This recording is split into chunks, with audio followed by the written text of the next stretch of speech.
கர்த்தருக்கு ஸ்தோத்திரம். இந்த நாளிலும் தேவனுடைய வசனத்தை தியானிக்கும்படியாக தேவன் கொடுத்த கிருபைக்காக தேவனுக்கு ஸ்தோத்திரம். அன்பின் பரலோகத்தின் பிதாவே, சந்தோஷமாக இந்த நாளுக்காக உமக்கு நாங்கள் நன்றி செலுத்துகிறோம். கடந்த ஒரு வாரம் முழுவதிலும் தேவரீர் எங்களோடு கூட இருந்து நல்ல சுகங்களை கொடுத்ததற்காக நன்றி. இப்பொழுது நாங்கள் தியானிக்க போகிற வசனத்தை கர்த்தர் ஆசீர்வதித்து தரும்படியாக நாங்கள் ஜெபிக்கிறோம். மீதியான நேரத்தில் உங்களுடைய கிருபை எங்களோடு கூட எங்கள் நடத்துங்கள்.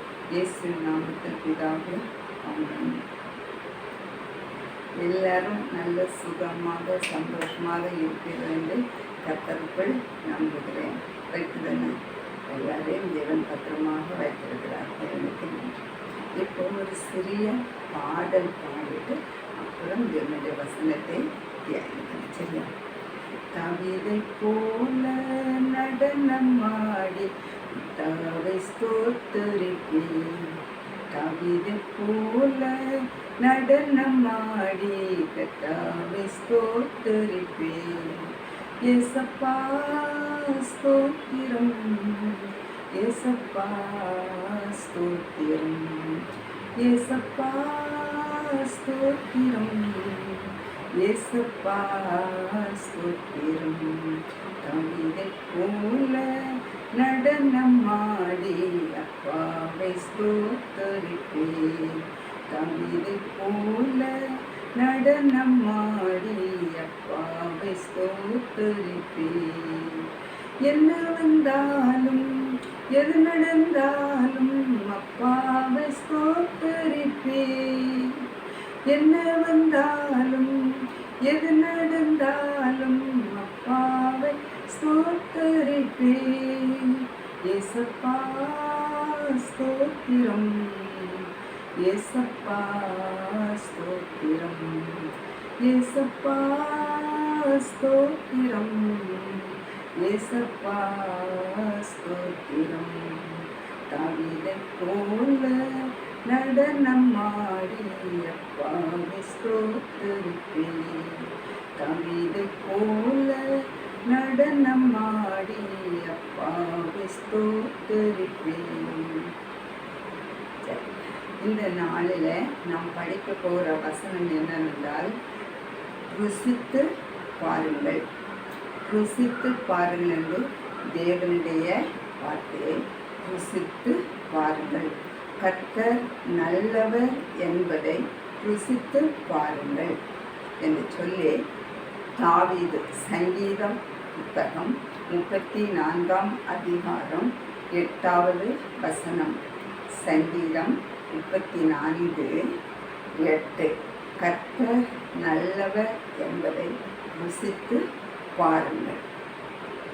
நாம் உதாரணமாக பார்க்கும்போது கடைக்கு போய் நம் பழங்கள் வாங்கி கொண்டு வரோம்.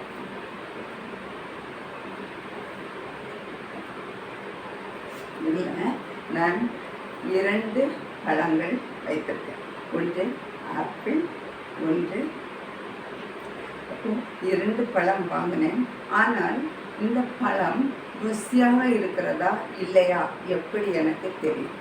உங்களுக்கு எப்படி தெரியும்? ருசி நாம் இப்படி அழகாக இருக்குது, இப்படி பார்த்தோன்னே ருசி கண்டுபிடிக்க முடியுமா? முடியாது. நாம் என்ன செய்ய வேண்டும்? இந்த பழத்தை நாம் வெட்டி டேஸ்டாக இருக்குது இல்லை புளிப்பாக இருக்குது, நம்ம வித்தியாசம் கண்டுபிடிக்க முடியும். முக்கியமானது நம்ம வெட்டி சாப்பிட வேண்டும். சாப்பிட்ட அப்புறம் நமக்கு அந்த டேஸ்ட்டு தெரியும். அதே போல தான் தேவனுடைய வார்த்தையை, கர்த்தருடைய வார்த்தையை நாம் அவர் நல்லவர் என்பதை எப்படி ருசித்து பார்க்க முடியும்? நாம் வேதத்தை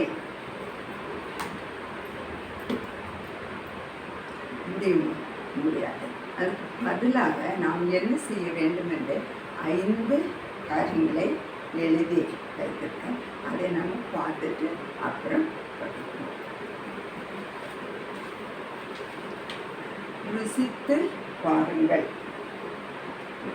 கர்த்தர் நல்லவர் என்பதை ருசித்து பார்க்க வேண்டும்.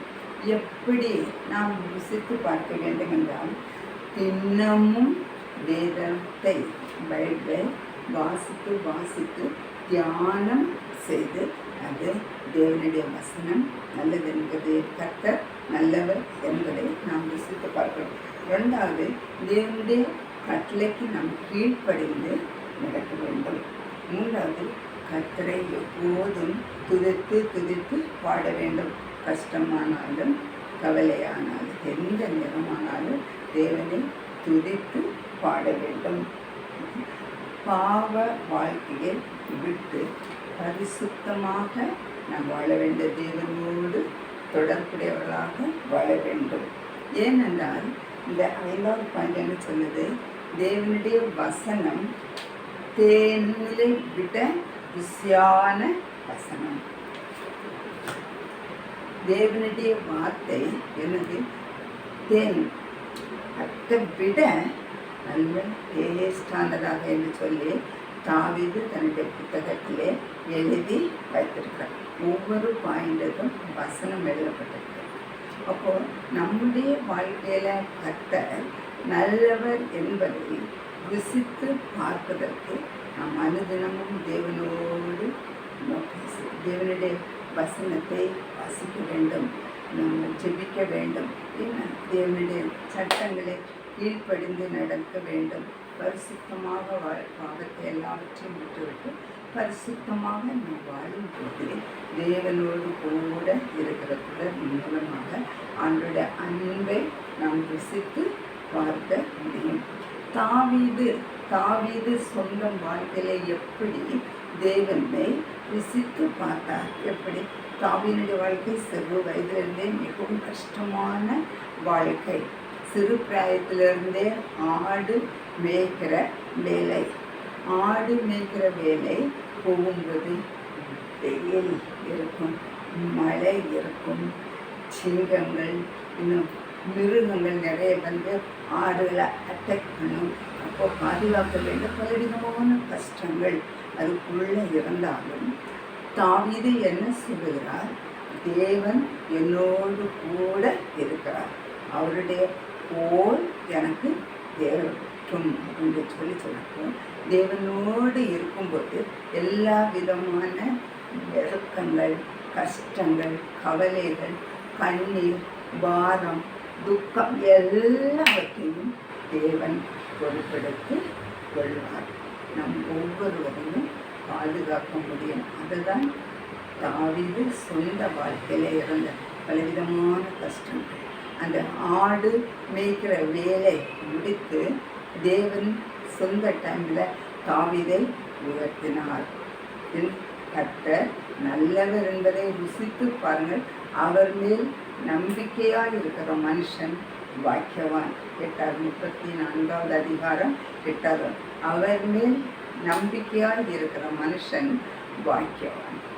அப்போ தேவன் மேல் தாவீது நம்பிக்கை கஷ்டமானால் எல்லா நேரத்திலும் தேவனை துதித்து துதித்து துதித்து பாடிக்கொண்டே இருப்பார். தம்புரு வாசி தேவனோடு சந்தோஷமாக இருந்ததை நாம் பார்க்கிறோம். சங்கீதம் 34:1 வசனத்தில் கர்த்தரை நான் எப்போதும் ஸ்தோத்தரிப்பேன். அவருடைய துதி எப்போதும் வாயில எப்போது ஸ்தோத்திரம் ஸ்தோத்திரம் ஸ்தோத்திரம் ஸ்தோத்திரம் துதித்து கொண்டே இருக்கணும். எப்போதும் அர்த்தம் எந்த நல்ல நேரமா கஷ்டமான நேரமா கவலை எந்த நேரமானாலும் ஆண்டவரை துதிக்கிற வாய், ஸ்தோத்திரம் சொல்லுகிற வாய் நாம் ஒவ்வொருவருக்கும் வேண்டும் என்று சொல்ல. கர்த்தர் மேல் நம்பிக்கையோடு வாழ்ந்து கஷ்டங்களெல்லாம் தாண்டி தாண்டி தாண்டி தாண்டி கடைசியில் தேவன் உயர்த்தினார்.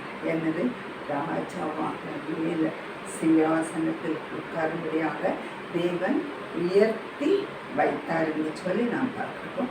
தேவன் மேல் நம்பிக்கையோடு வாழ்க்கை கஷ்டமான சூழ்நிலைகள் வந்தாலும் தேவன் நம் ஒவ்வொருவரையும் உயர்த்தி ஆசீர்வதிப்பார்.